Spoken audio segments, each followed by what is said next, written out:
حضرت انس رضی اللہ تعالیٰ عنہ سے روایت ہے، رسول اللہ صلی اللہ علیہ وسلم نے فرمایا، اللہ تعالیٰ فرمائے گا، ہر اس شخص کو دوزخ سے نکال دو جس نے مجھے ایک دن بھی یاد کیا ہو یا مجھ سے کسی مقام پر ڈرا ہو۔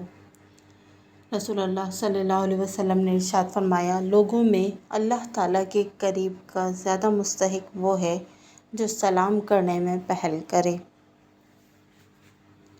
نبی کریم صلی اللہ علیہ وسلم نے ارشاد فرمایا، جب خاوند بیوی کی طرف دیکھ کے مسکراتا ہے اور بیوی اپنے خاوند کی طرف دیکھ کے مسکراتی ہے تو اللہ رب العزت دونوں کی طرف دیکھ کے مسکراتے ہیں۔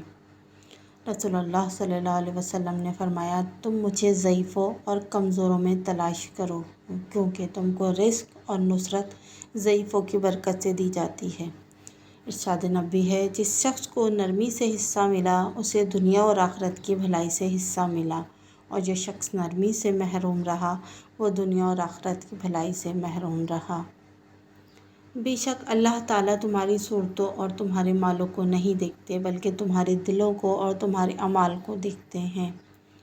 فرمان نبی ہے کہ اپنے دلوں کو زیادہ کھانے پینے سے ہلاک نہ کرو، جس طرح زیادہ پانی سے کھیتی تباہ ہو جاتی ہے اسی طرح زیادہ کھانے پینے سے دل ہلاک ہو جاتا ہے۔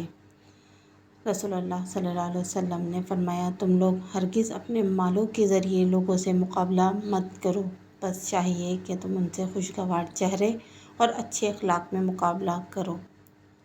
رسول اللہ صلی اللہ علیہ وسلم نے فرمایا، صدقہ برائی کے 70 دروازوں کو بند کر دیتا ہے۔